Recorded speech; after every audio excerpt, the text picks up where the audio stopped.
Boa noite, meus companheiros e minhas companheiras. Eu queria dizer para vocês que eu estou muito feliz. Eu gosto muito de vir aqui. Pode me chamar, tá, Roberto? Eu fico feliz mesmo. É uma honra muito grande a gente poder, mais uma vez, conversar sobre o Evangelho de Jesus e tentar trazer esse esclarecimento à luz do Espiritismo. Eu fico imaginando que a gente teve tanta dificuldade no passado, né?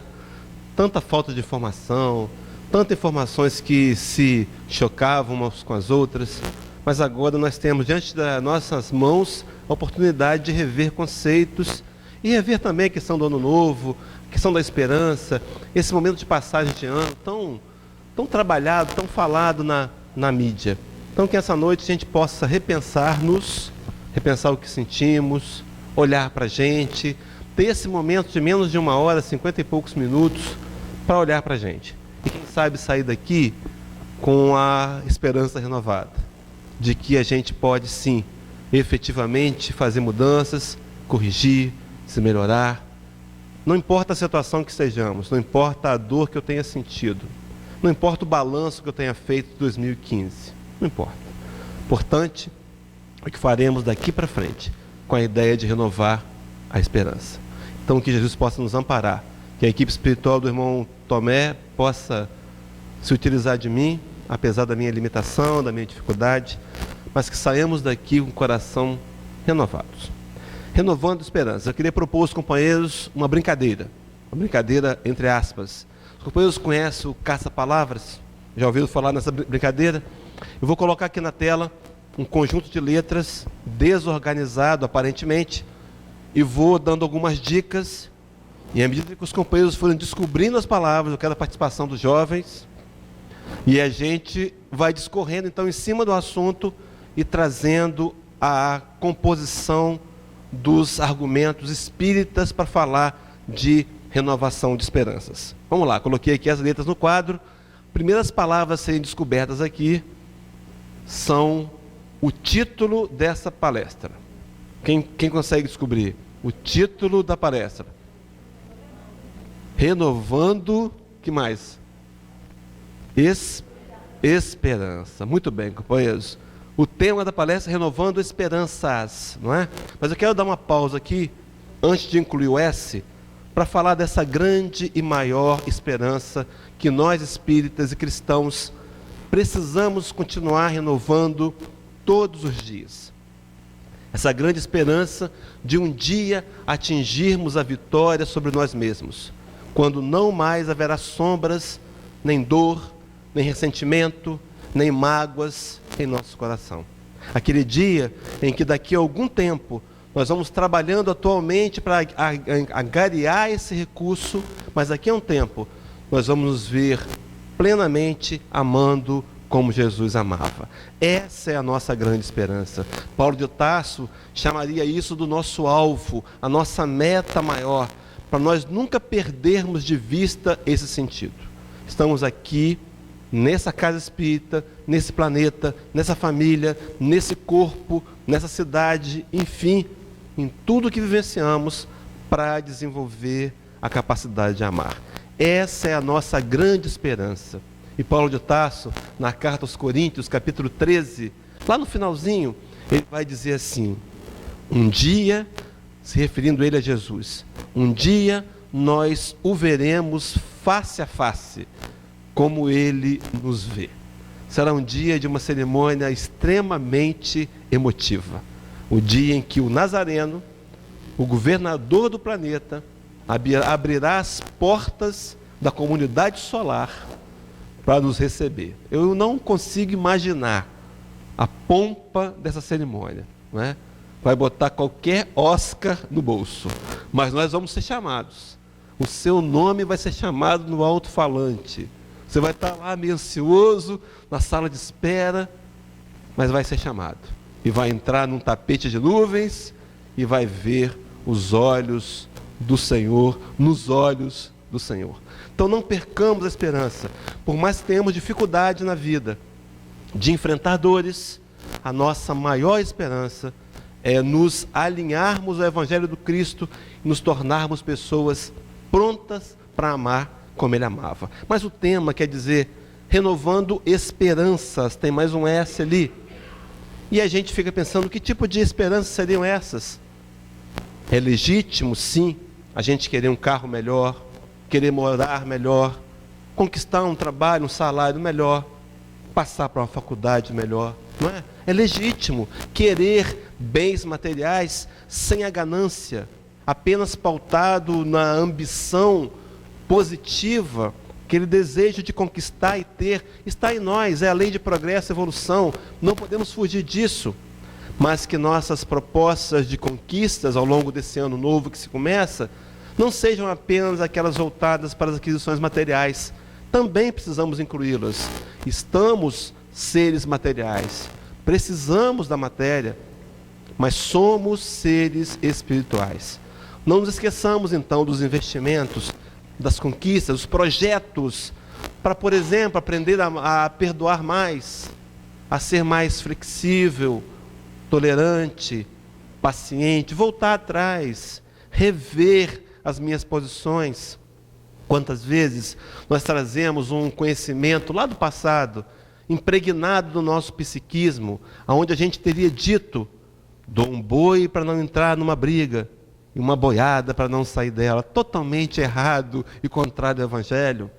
Repensemos esses conceitos e façamos os nossos dias de possibilidades para um novo aprendizado, para uma redenção, para que a gente possa, de fato, rendermos-nos ao Evangelho do Cristo, compreendê-lo de forma mais completa, para que ele, de verdade, influencie-nos o coração. Então, a primeira questão, trabalhar renovando esperanças, a gente queria propor aqui um texto de Paulo na carta aos Coríntios, o mesmo citado agora há pouco, capítulo 13, no entanto, versículo 13. Paulo diz assim: agora, pois, permanecem a fé, a esperança e o amor. Estes três. Porém, o maior destes é o amor. Paulo falando-nos, dando-nos, trazendo um conhecimento profundo de que o maior de todos os sentimentos precisa ser o amor. Mas na sequência de aquisição do amor, da capacidade de amar, antes deles vem a fé e a esperança. E falar em esperança é lembrar de fé. Qual tem sido a nossa fé? A proposta espírita é pautarmos nossa fé na fé racional, na fé lógica, na fé que nós podemos avaliar as questões com frieza, com tranquilidade, baseado numa realidade. Não aquela fé dogmática, aquela fé que nos impuseram um tempo atrás. E se nós procurássemos nos aprofundar em qualquer assunto mais complexo, o que a liderança eclesiástica iria nos dizer eram frases tais como: não, isso é da economia de Deus, não te interessa. São os mistérios da fé, não te interessa. Estamos no momento em que a nossa civilização quer respostas. Talvez seja por isso que o Espiritismo cresce tanto e avance tanto. No entanto, a fé que nós trabalhamos é a fé que o Evangelho segundo o Espiritismo, no capítulo 19, item 7, vai dizer: somente é inabalável a fé que pode encarar a razão, face a face, e em todas as épocas da humanidade. É preciso uma fé construída, uma fé sólida, uma fé baseada em conhecimento. Daí o Cristo teria nos dito no Evangelho de João, capítulo 8, versículo 32, e conhecereis a verdade, e essa verdade vos libertará. Numa outra oportunidade ele diria: eu sou o caminho e a verdade e a vida. É preciso que entendamos esse Jesus verdade, para que a nossa fé não seja construída em castelos como castelos feitos em cima da areia, mas a construção na rocha sólida, baseada na razão. Essa é a fé que funciona. Não é aquela fé que eu minto para mim mesmo algumas vezes, ou que eu fantasio, mas a fé da realidade.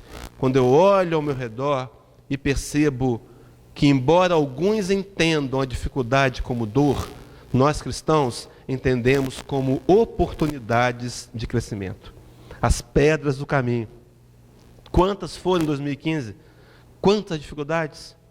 Mas se nós entendermos que havia necessidade de passarmos por ela e precisamos continuar passando, entenderemos aonde foi que aquelas pedras nos ensinaram. É essa a ideia de uma fé raciocinada, mas uma fé pautada e já garantida na vitória de todos nós, que quer atrasemos um pouco na caminhada ou não, atingiremos a perfeição.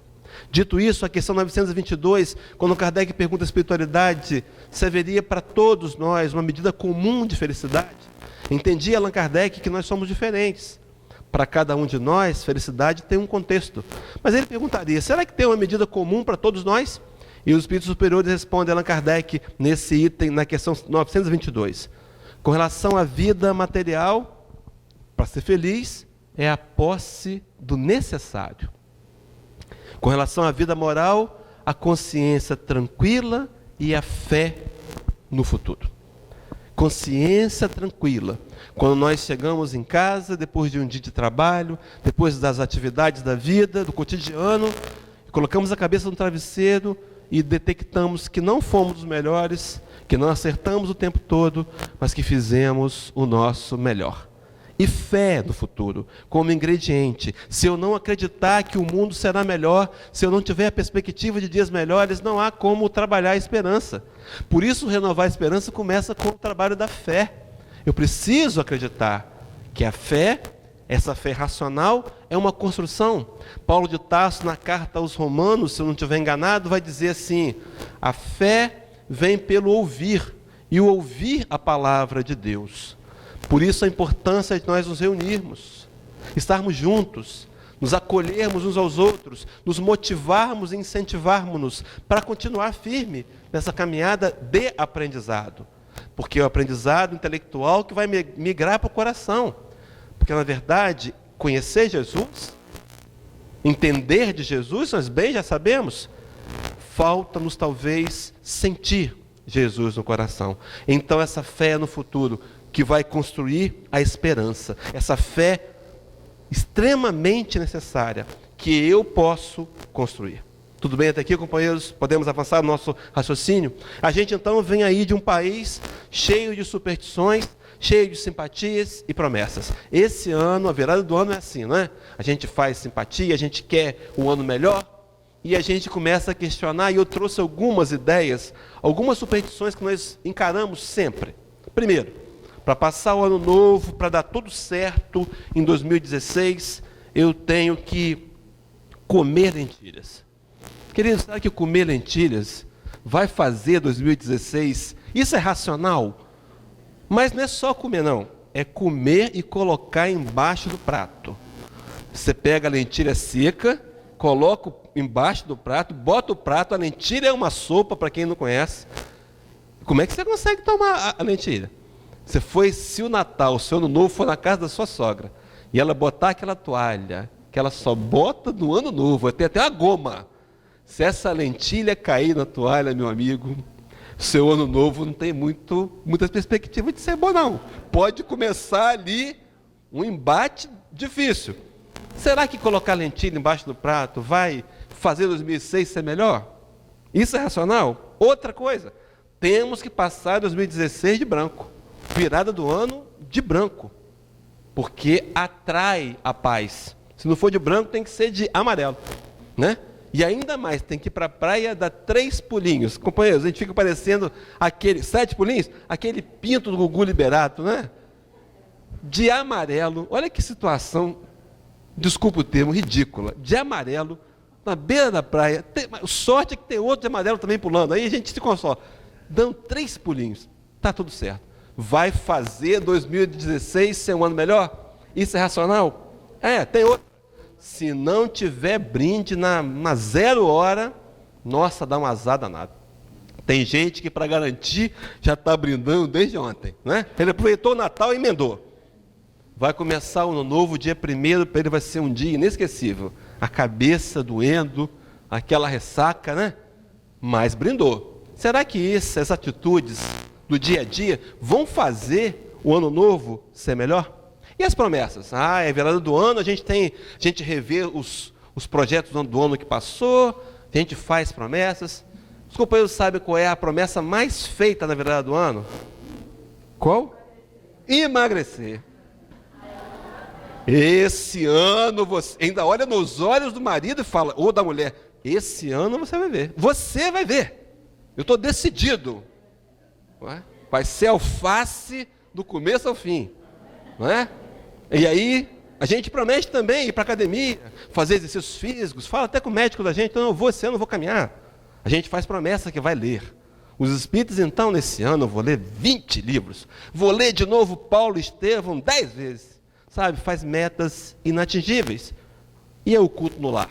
A gente talvez não tenha sido tão assíduo em 2015, relaxou um pouco, ou então não faz ainda, não sabe da importância desse trabalho de se reunir a família e fazer uma leitura evangélica, e orar e tomar água frutificada. Enfim, a gente faz a promessa. Em 2016 eu vou assiduamente fazer o culto no lar. E aí a gente acaba passando o tempo. E a gente entra numa turma que eu costumo chamar de turma do depois. Os companheiros conhecem a turma do depois? Vou explicar. A partir de 2016 eu volto a caminhar e fazer a dieta. Mas para aí, carnaval é dia 9, dia 8 de fevereiro. Vou começar a caminhar lá para o dia 5, um mês, vou fazer dieta, vou passar o carnaval de dieta? Não, vou começar depois do carnaval. Não é? Mas depois do carnaval vem a Semana Santa, mamãe vai fazer a torta capixaba? Eu vou passar a Semana Santa sem comer a torta capixaba, por causa de dieta? Depois da Semana Santa, eu começo. E a gente vai entrando, deixando para depois, protelando, e não faz. Quando a gente dá conta que olha para a listinha de compromissos que assumimos com a gente mesmo, não dá mais tempo. A gente desanima, fala, não, 2017 eu começo. Não é assim? Queridos, cuidado para não entrar na turma do depois. A turma do depois costuma só planejar. Mas, efetivamente, o que eu posso fazer para fazer 2016 ser um ano melhor? Vamos me auxiliar ali, os nossos auxiliares das letras, hein? Eu preciso renovar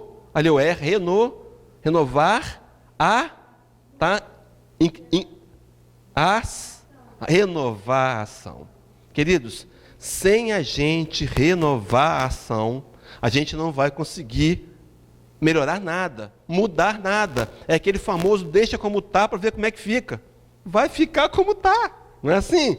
Deixa como está, fica como está. Ou pior, pode ainda piorar. É igual vazamento, não é? Se você não corrigir, deixa como está. Espera que daqui a pouco estoura a torneira.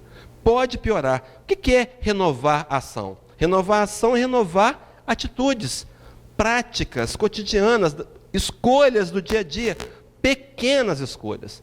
Nós construímos um futuro melhor e brilhante fazendo coisas pequenas. Nós nos enganaram dizendo que a gente tinha que ser top. Quem disse isso? Nós podemos fazer o pouco que sabemos, mas se nós nos movimentarmos adiante, com certeza avançaremos. Chico Xavier, o nosso Chico, teria dito uma frase assim: Chico, hein? Às vezes eu me sinto como um verme que rasteja. Chico, mas rastejo para frente. É isso, é olhar adiante, é continuar sempre, mas mudar a atitude. Se os resultados não estão bons, se não foram bons, eu preciso mudar os investimentos de capital emocional, de capital espiritual. E pensando nisso, eu trouxe 6 referências, 6 citações, para a gente discutir e compreender profundamente isso. Primeira delas, Evangelho segundo o Espiritismo, capítulo 25, itens de 1 a 5. O título desses itens são: Ajuda-te e o céu te ajudará. Queridos, não adianta comer lentilha. Não adianta. Estou sendo claro para os companheiros, tá? Se você não fizer a sua parte, se você não se ajudar, Deus não vai fazer a sua parte. Deus não faz a nossa parte. Deus é um sócio maravilhoso. Ele entra com 95% de tudo nesse negócio. Assina logo esse contrato com Deus. Mas Ele só trabalha se você fizer a sua parte. Ele não vai fazer a minha parte. Algumas vezes nós queremos um milagre fantasioso. Eu quero um emprego, mas eu não mando o currículo. Eu quero um salário melhor e peço a Deus, Deus, toca no coração do meu chefe, para ele se emocionar e aumentar o meu salário. Ao invés de eu procurar um curso, em que trabalho que eu... Meu trabalho é qual? Vou fazer um curso, de repente um curso de línguas vai ajudar, ou então um curso de gestão naquela área. De repente meu chefe vê, Pô, esse cara é interessado, lá, ele está fazendo um curso, aí vai me colocar numa supervisão. Não é milagre, não. É conquista que vem com o trabalho. Não adianta a gente querer que Deus faça a nossa parte sem a gente, que Ele faça a parte dele sem a gente fazer a nossa. Seguindo esse mesmo raciocínio, no livro Caminho, Verdade e Vida, lição 52, Emmanuel diz assim: faz a tua parte e o Senhor te ajudará. É a mesma coisa. Emmanuel está repetindo a mesma coisa do Evangelho segundo o Espiritismo. Companheiros, por que nós precisamos ouvir sempre e muitas vezes a mesma informação? Já ouvi falar que a mãe do aprendizado é a repetição? Porque a gente demora a aprender. Quantas e quantas vezes nós já ouvimos nessa casa espírita e em outras que fomos falar de perdão? Quantas? E ainda a gente conserva um compartimentozinho secreto, escondido no coração, com ressentimento e mágoa, que estão nos matando. Pode construir um câncer que não estava na nossa programação encarnatória, a chamada doenças psicossomáticas. E depois eu quero ser feliz, nutrindo ódio e raiva pelo meu irmão de jornada, que também está adoecido. Eu preciso rever o conceito. Eu preciso entender que Deus fará a parte dele, mas eu primeiro tenho que fazer a minha. Na questão 479, a terceira informação, a questão nem tem a ver com a questão de renovação de esperanças, não, mas eu trouxe porque na resposta tem um conceito que eu quero pensar aqui. A questão diz assim: a prece é um meio eficiente para a cura da obsessão? A prece é meio eficiente? Aí diz lá: a prece é em tudo um poderoso auxílio, mas crede que não basta que alguém murmure algumas palavras para que obtenha o que deseja. Deus assiste os que obram, não os que se limitam a pedir. Deus assiste os que obram, os que trabalham. Queridos, não adianta só oração. Nós viemos de uma escola no passado da oração contemplativa. Deus, a gente queria um milagre, sem a gente fazer nada. Não funcionou, não funcionou. Ou até a gente achou que funcionou por um tempo. É necessário que eu entenda que eu preciso trabalhar. E esse obrar, ele está ligado às atitudes do dia a dia. Trabalho em mim, trabalho com os outros, trabalho para Deus na casa espírita, trabalho numa comunidade qualquer voluntária. Eu preciso estar em atividade. É lei, é uma das 10 leis que regem o universo. Lei do trabalho. Nós precisamos estar em atividade. Me lembro que alguém comentava alguma vez dizendo assim: eu quero que o mundo termine em barranco para eu morrer encostado. Não vai conseguir, o mundo não vai acabar em barranco, nem ninguém vai poder ficar encostado. Nós temos que trabalhar e muito. Principalmente o trabalho da evolução moral. O trabalho da corrigenda, da reforma íntima. Olhar para o meu coração. Entender que relacionamentos são espelhos que me fazem enxergar o que eu estou sentindo. E aí eu detecto os meus sentimentos, não para descobri-los simplesmente, mas para descobrir sombras e luz, valorizar as luzes, mas trabalhar para combater as sombras. Isso é diário e não é fácil, não é um trabalho simples, requer disciplina, mas Deus auxiliará aqueles que obram. Deus vai assistir os que fazem a sua parte. Então, por exemplo, eu preparo a minha maleta, meu equipamento de trabalho de manhã, tomo meu banho, faço a barba e digo: Senhor, eu quero trabalhar, me ajuda aí. E vou para a rua. Aí o telefone toca, o telefone celular toca, é um contrato que eu fecho ali, é outro que eu não fecho aqui, é uma tarefa nova, porque eu estou disposto a fazer a minha parte. Se eu ficar em casa esperando o empresário bater lá para me convidar, não vai acontecer. Eu preciso fazer a minha parte. A quarta informação com relação a renovar a esperança, renovar a ação, é uma frase do Benjamin Franklin. Franklin foi escritor, editor, inventor, foi um dos inventores do para-raio. Franklin diz assim: a maior loucura que o homem comete é continuar a fazer as coisas que sempre fez e esperar por resultados diferentes. Insanidade, loucura. Então eu quero continuar semeando espinhos e querer colher figos na informação evangélica, eu não vou conseguir. Se eu não estou satisfeito com os meus resultados de hoje, companheiros, nós somos esses resultados.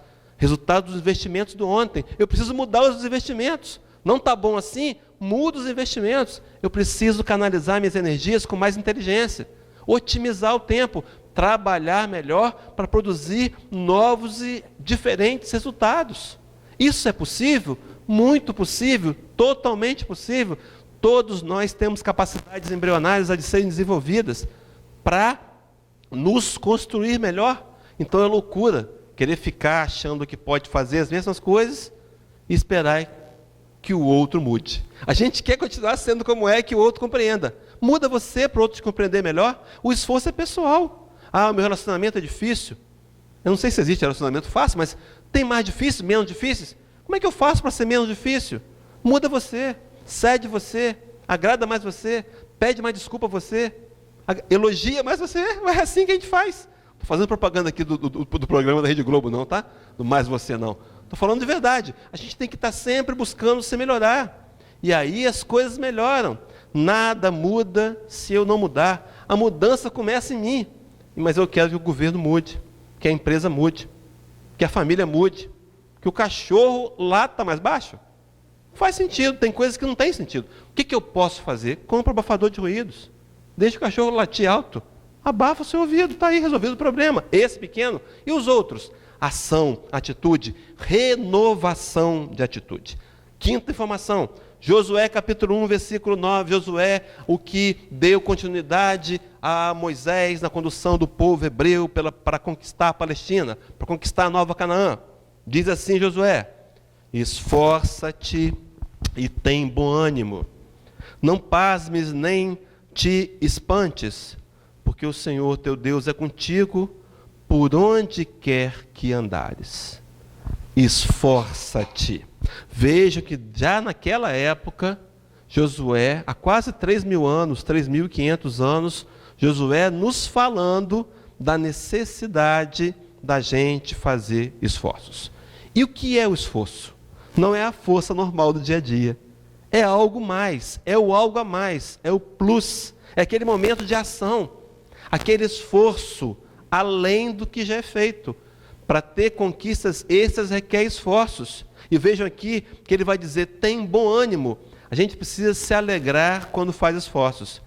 A gente acostumou a aprender de que para ser feliz tem que ter o resultado, tem que ser o final da estrada. Não é verdade. A conquista do resultado deve ser motivo de felicidade. Eu posso ter bom ânimo quando eu não conquistei ainda, mas olho para mim e vejo que hoje eu tentei. Isso é importante. Validar, porque senão fica enfadonho, fica cansativa a caminhada. A gente quer resultados imediatos, eles não existem. Os resultados são construídos. Imagina, companheiros, uma pedra sobre essa mesa, e nós damos aqui 1000 marteladas. Na martelada de número 1000, a pedra quebra. Quem quebrou a pedra? Foi a martelada número 1000? Ou foram as 1000 marteladas? As ações do dia a dia, por menores que sejam, parecem até insignificantes, mas somadas vão gerar resultados. Algumas vezes, na minha vida, eu estou na martelada 999 e eu desisto. Essa pedra é muito dura. Só faltava uma martelada e eu desisto. Nós espíritas, com todo o amor, queridos, estamos proibidos de desistir. Não podemos desistir. Nós temos que sempre continuar caminhando. E essa caminhada é com esforço. Sexta informação para a gente mudar de palavra. Capítulo 17 do Evangelho segundo o Espiritismo, Allan Kardec diria isso no item 4. Reconhece-se o verdadeiro espírita pela sua transformação moral e pelos esforços que faz para domar as suas más inclinações. O verdadeiro espírita seria reconhecido pelos esforços que faz para domar as suas más inclinações. Vejam, companheiros, que quando Allan Kardec diz que nós seríamos conhecidos pela transformação moral, ele não está criando um parâmetro inatingível e nem falando em perfeição ainda. Deixemos isso bem claro. Por exemplo, se no passado eu pregava 10 mentiras e estou me esforçando para me tornar menos mentiroso, e hoje eu prego 3, eu estou em transformação moral. Embora negativo ainda, mentindo ainda. Mas vai chegar o dia que eu vou não mentir mais. Isso é ser verdadeiro espírita. Nós somos, se estivermos fazendo um trabalho diário de esforço para nos vencer, para domar as más inclinações. Então, dito isso, são esforços. Esforços necessários para que a gente possa renovar a ação. Coloquei essa figura de 3 rãs na tela de projeção e vou perguntar para os companheiros. Essas 3 rãs estão em cima de um galho de uma árvore. Embaixo tem um lago. Uma rã decidiu pular. Quantas rãs ficaram? Ficaram 3. Porque ela só decidiu. Queridos, eu sei que eu passo por isso. Estou na cadeira também ouvindo as palestras. E aí, o palestrante diz alguma coisa, parece que é para mim, né? E eu falo, meu Deus, ele está falando para mim. E na cadeira eu tomo uma decisão. Mas acaba a reunião, eu acabo deixando a decisão na cadeira. Que nessa noite eu não deixe a decisão na cadeira, que eu saia daqui para pegar o telefone e fazer reparação, para pedir desculpas, para tentar corrigir o erro do passado, para não ficar levando esse nódulo no meu coração que está me fazendo mal. William Shakespeare, o grande dramaturgo inglês, ele vai dizer que sentir ressentimentos é como tomar venenos e querer que o outro morra. A gente está morrendo. Pelo menos de forma inteligente eu deveria perdoar. Deixar no passado o que é do passado. Deixar para trás o que passou, não tem importância. O passado não existe. O que existe é o hoje. O que eu posso fazer com hoje para construir um futuro melhor. Como é que eu faço a renovação, então? Vou trazer 3 sugestões. 3 ou 4? Fiquei em dúvida agora. São 3, mais uma que é coadjuvante. Mas vamos lá. Como é que eu faço essa renovação?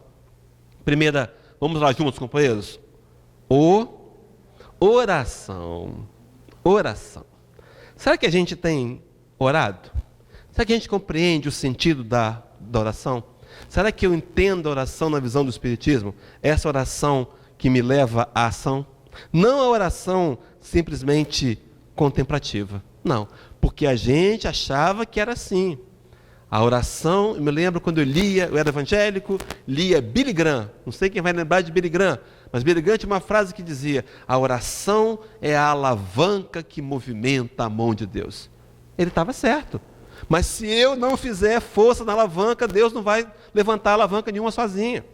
Deus só vai fazer a parte que eu não posso fazer. A que eu posso é minha. Então essa oração contemplativa ficou no passado. Mas a gente compreende então que a oração proposta nessa noite é a oração nos moldes exemplificados por Jesus. Pegamos os evangelhos e vemos inúmeras vezes ele, o Nazareno, se recolhendo para o jardim, para a montanha, para orar. Será que ele precisava orar? Precisava manter acesa essa ligação com a divindade.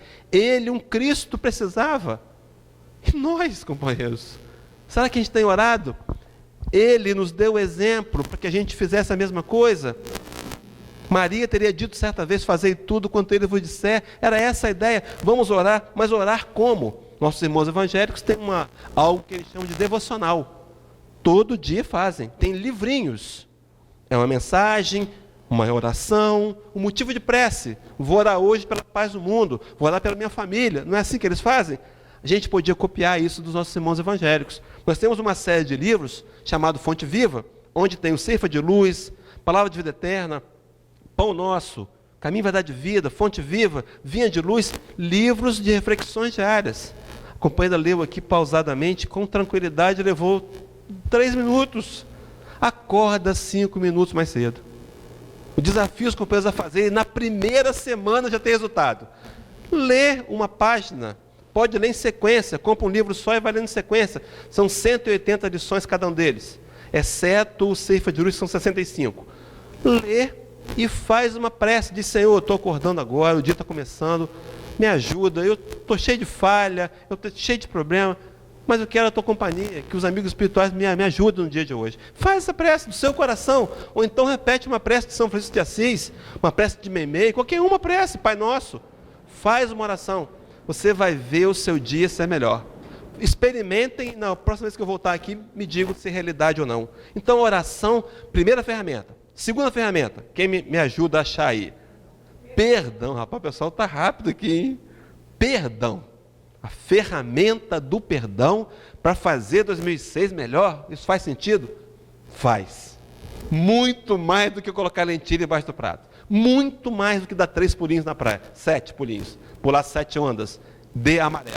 Muito mais. Porque o perdão é uma recomendação de Jesus. Coloquei aqui um camarada correndo ali, mas não é para lembrar a gente da atividade física de 2016, não. É porque Jesus disse para a gente no livro de Mateus, capítulo 5, versículo 25.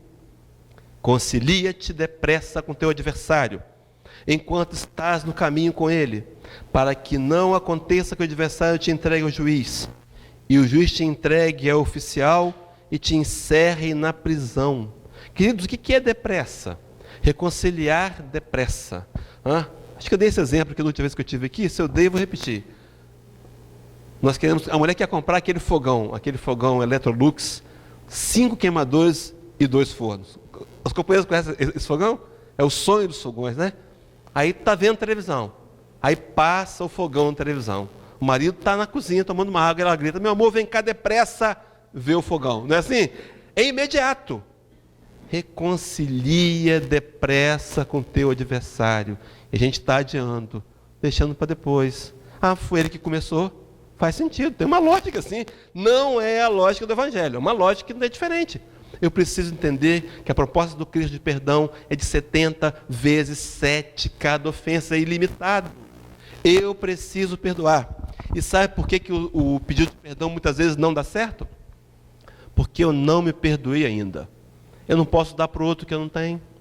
Eu vou pedir desculpas e volto lá com uma briga ainda maior. Porque eu não consigo aprender a perdoar se eu não me perdoar primeiro.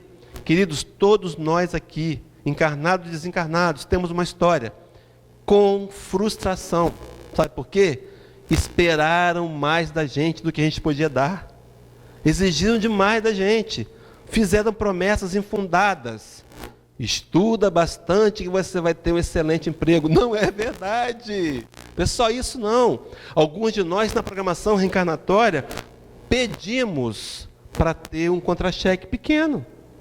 Porque na encarnação passada, a gente, quando tinha um contra-cheque grande, que era rico, passou por cima das pessoas, humilhou, machucou, deixou para trás um rastro de dívidas imensos. E agora, na programação reencarnatória, eu pedi: Senhor, deixa eu encarnar naquela família mais pobrezinha ali, para eu ganhar pouco, para eu não correr o risco de fazer isso de novo. Bênção de Deus. E às vezes eu quero lugar na Mega Sena da virada, para quê mesmo? Eu só preciso do necessário, só do necessário. Não é? E então reconcilia-te depressa com teu adversário. Reconciliar é agora, é rápido, depressa. E continua o texto lá de Mateus, o versículo 26. Em verdade te digo, que de maneira nenhuma sairás dali da prisão, enquanto não pagares o último ceitil. A prisão é o corpo físico. Enquanto nós não pudermos olhar nos olhos de todos, sem exceção, com amor, com compreensão, sem nenhuma mágoa, nós vamos ter que continuar encarnando. Para construir no coração esse sentimento de perdoar.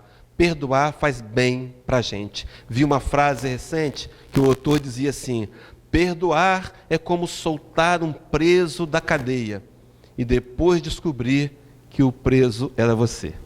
É se libertar. Perdoa que o perdão liberta. Então a gente falou em oração, falou de perdão para fazer 2016 um ano melhor. A próxima agora, quem me ajuda aí? A amar. Todo mundo viu amar? Vou dar mais uma chance. A amar de novo. Coloquei amar 2 vezes, companheiros, porque a gente precisa amar mais. Nós precisamos amar mais em todas as direções. Porque a gente é fácil amar quem nos ama, ou mais ou menos. A gente consegue já amar quem nos ama. E os adversários? E aqueles que são contrários? E aqueles que nos perseguem? Como é que eu devo fazer? O Cristo teria nos ensinado no livro de Mateus, capítulo 22, os versículos de 37 a 40, ele diz assim: e Jesus disse-lhe: amarás o Senhor teu Deus de todo o teu coração, de toda a tua alma, de todo o teu entendimento. Está vendo aí o Espiritismo? Entendimento, lógica. E de todo o teu entendimento, este é o primeiro e grande mandamento. E prossegue: E o segundo, semelhante a este, amarás o teu próximo como a ti mesmo. Desses 2 mandamentos dependem toda a lei e os profetas. Vejam que aqui é o começo do ministério do Cristo.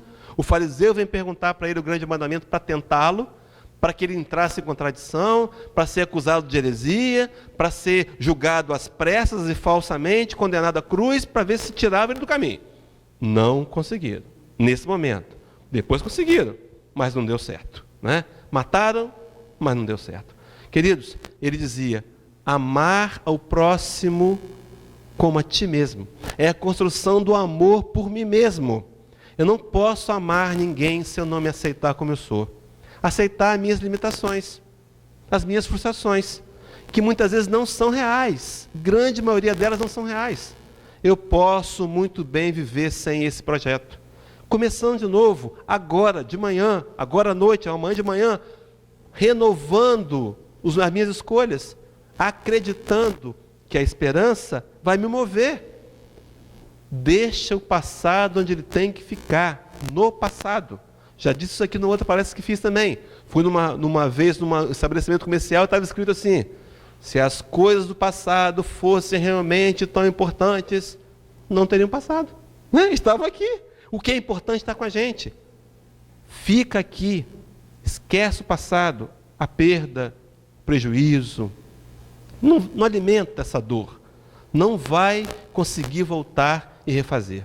Chico Xavier tem uma frase que ele diz que ninguém pode voltar atrás e fazer um novo começo, mas qualquer um pode começar agora e fazer um novo fim. Qualquer um me inclui os companheiros aqui presentes, desencarnados também. Podemos começar agora a fazer a mudança efetiva, com resultados positivos e melhores agora. E aí, continuando o texto de Mateus, o Cristo diria: ouviste que foi dito, amarás o teu próximo e odiarás o teu inimigo. Eu, porém, vos digo, amai os vossos inimigos e orai pelos que vos perseguem. Companheiro, será que alguém de nós aqui tem um desafeto? Tem alguém que nos contraria? Tem um chefe difícil? Um colega de trabalho inconveniente? Um crítico de plantão? Quem que não tem ele? Né? Eles estão na família para nos testar a paciência, diz o item 9 do capítulo 12, do capítulo 5 do Evangelho segundo o Espiritismo. Item paciência. Queridos, está dito por Jesus: orai por aqueles que vos maltratam e perseguem. Começa a orar por esse companheiro. Começa a nutrir uma energia boa por ele. É um irmão adoecido. Não é nosso inimigo. Nós não temos inimigos. Eles não são inimigos. Eles não compreenderam que nós já conseguimos, com dificuldade, compreender como resultados. Coloquemos no lugar dele. Tem uma frase de uma tribo de índio americana, chamado índio Sionks. Foram dizimados pelo homem branco. E eles diziam assim numa parte de uma prece: ó grande Espírito, não permita nunca que eu julgue o meu irmão sem antes calçar os mocassins dele. Calça o sapato do seu irmão, calça. Esse é o chefe, calça, vai ver. Vai ver a história dele, de onde ele vem. Família disfuncional, mãe ausente, pai abusivo. Aprendeu que a melhor defesa é o ataque. Está atacando. Uma hora o sistema de crenças dele vai falir, porque ele vai ceder ao Evangelho. Ele vai compreender o Evangelho. E dito isso, então, Jesus fecha essa questão do amor, trazendo o seu conceito de amor. Aquele primeiro é o da lei. Ele diz assim no capítulo 13, versículo 34 do Evangelho de João: um novo mandamento vos dou, que vos ameis uns aos outros, como eu vos amei, que também vós uns aos outros vos amei. Jesus dizendo para a gente a necessidade de nós amarmos da forma que Ele amou. E aí o Espírito de Verdade, no capítulo 5, capítulo 6, item 5 do Evangelho segundo o Espiritismo, vai dizer para a gente: espíritas, amai-vos. Está falando para espíritas, né, Roberto? Espíritas, amai-vos. O verbo está no imperativo, é ordem. Amai-vos, esse é o primeiro ensinamento. Espíritas, instruí-vos, eis o segundo. Não conseguiremos amar sem a instrução. As asas da intelectualidade e do amor precisam crescer juntas, precisam começar a se igualar para que possamos voar mais alto, mas é preciso amar. Então as ferramentas para 2016 são um ano melhor: oração, perdão e amar mais. Qual a outra? Quem pode me ajudar aí? Ação e ali na frente, nova ação, renovação. Aqui foi uma pegadinha mesmo, para os companheiros estão atentos. Renovação. O que é renovar? Paulo de Tarso, na carta aos Efésios, capítulo 4, versículo 20 a 24, diz assim, vou ler o texto todo. Mas não foi assim que aprendestes a Cristo, se é que de fato o tendes ouvido e nele fostes instruídos, segundo é verdade em Jesus. Olha só, Paulo puxando a orelha da igreja de Éfeso. Vocês aprenderam o que com Jesus? Foi isso que vocês aprenderam? E segue. No sentido de que, quanto ao trato passado, vos despojeis do velho homem, que se corrompe segundo as concupiscências do engano. O que é despojar? É deixar para trás, é jogar fora, é deixar o que nos presta. A gente está, às vezes, arrastando uma corrente que não é nossa, já não é mais nossa. Larga para trás esse passado, esquece essa dor. Mas eu fiz uma coisa grave. Não importa, o amor cobre multidão de pecados. Continua olhando para frente, fazendo bem agora. Não importa o que você tenha feito, não importa o que foi, importa o que você vai fazer daqui para frente. E aí completa então o texto: e vos renoveis no espírito do vosso entendimento, e vos revistais do novo homem, criado segundo Deus, em justiça e retidão procedentes da verdade. Renoveis. E eu fiquei pensando no homem de bem, questão 918, não é? O homem de bem é aquele que hoje procura ser melhor que ontem, e amanhã procurará ser melhor que hoje. Isso é uma constante renovação. E essa renovação virá como, companheiros? Me auxiliem aí. Através de quê? Nós temos um manual. Qual é o manual? A boa nova de Jesus. O Evangelho. Nós já temos o caminho para ser seguido. O Evangelho. Precisa aprender melhor o Evangelho de Jesus. Porque essa boa nova, segundo diz o capítulo 14, do Evangelho de João, os versículos 25 e 26, é isso? Diz assim: tenho-vos dito isso estando convosco, mas aquele Consolador, o Espírito Santo, que o Pai enviará em meu nome, vos ensinará todas as coisas e vos fará lembrar de tudo quanto tenho dito. Nós, espíritas, sabemos que o Consolador prometido por Jesus é a doutrina espírita. É o Espiritismo, que veio resgatar-nos o verdadeiro Evangelho de Jesus, na essência simples, de amor, de compreensão, de construção de luz própria, de mansietude e paz. É esse Evangelho, sem molduras, sem rótulos. E ele está dizendo para a gente, é essa boa nova. E aí Jesus vai dizer, a gente compreende que o Espiritismo é essa boa nova, é esse Consolador, porque ele também nos ensinaria as coisas novas que nós não sabíamos ainda, não tínhamos entendido.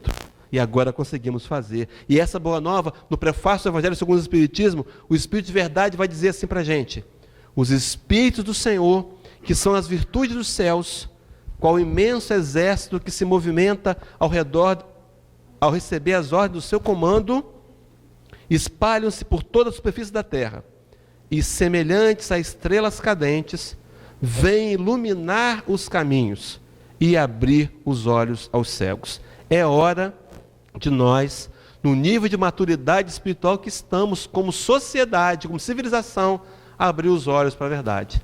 Não adianta querer a gente fantasiar, nós somos resultados. Abramos nossos olhos para nos responsabilizarmos. Enquanto eu tentar culpar o outro, achar um culpado para a minha história, tudo bem, eu posso até achar, mas eu vou continuar infeliz. Vale a pena ficar infeliz? Vale a pena?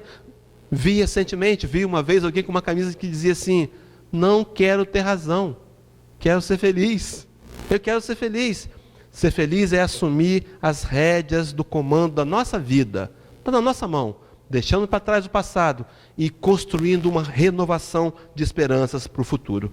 No livro Renúncia, Romance de Emmanuel, capítulo 3, tem uma fala do personagem Alcino que diz assim: chegamos à conclusão de que o Evangelho, em sua expressão total, é um vasto caminho ascensional, cujo fim não poderemos atingir legitimamente, sem conhecimento e aplicação em todos os detalhes. Precisamos, para atingir o ápice do Evangelho, esse caminho esse caminho ascensional, aplicar o Evangelho em toda a nossa vida, em detalhes. Como é que se faz isso? Conhecimento. Estudar o Evangelho. A casa tem reuniões de estudo. A casa tem o ESD, a casa tem... Vem estudar, companheiros. Começa a pegar livros na biblioteca, começa a comprar livros na livraria. Nós precisamos estudar, porque o conhecimento vai nos ajudar a entender o Evangelho para colocar em prática, não ser um intelectual do Evangelho. Isso não resolve. O que resolve é ter o Evangelho, o conhecimento, para aplicar no cotidiano, com aquele chefe difícil, com o familiar, no trânsito, né? Para aplicar o Evangelho de amor. Tudo bem até aqui? Que Evangelho é esse? Roma tinha um evangelho na época do Cristo, o evangelho do César. As pessoas diziam, ave César, adoravam o imperador, mas o nosso evangelho, qual é o evangelho? De quem é o evangelho? Me ajuda aí. De Jesus. Nós precisamos do evangelho de Jesus. Esse Jesus que na questão 625 vai ser nos apresentado como guia e modelo. Guia e modelo. O que é um guia, o que é um modelo? Alguém a ser seguido, alguém que deixou o exemplo. No livro de João, primeira carta, capítulo 2, versículo 6, ele vai dizer assim, dura é essa palavra, hein? Aquele que diz que está em Jesus, que está nele, deve andar como ele andou. Há um tempo atrás, nós pegamos o catolicismo, deturpamos e dizíamos assim, eu sou católico não praticante. Não era católico. Para ser católico, ou evangélico, ou espírita, tem que ser praticante. Aquele que diz que está nele, também deve andar como ele andou. Estou dizendo que é fácil? Não, tá, companheiros? Esse é o seu desafio para 2016. O maior deles, que pode ser construído com uma renovação, com oração, com perdão, com amar mais. E aí então a gente vai vendo Filipenses capítulo 4, versículo 13, diz assim, tudo posso naquele que me fortalece. Nós não estamos sozinhos. Jesus prometeu-nos a companhia. A luta é grande, o desafio é imenso.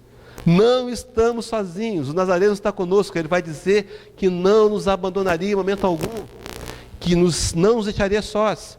Disse, eis que estou convosco todos os dias, até a consumação dos séculos. Então a nossa luta tem vitória garantida.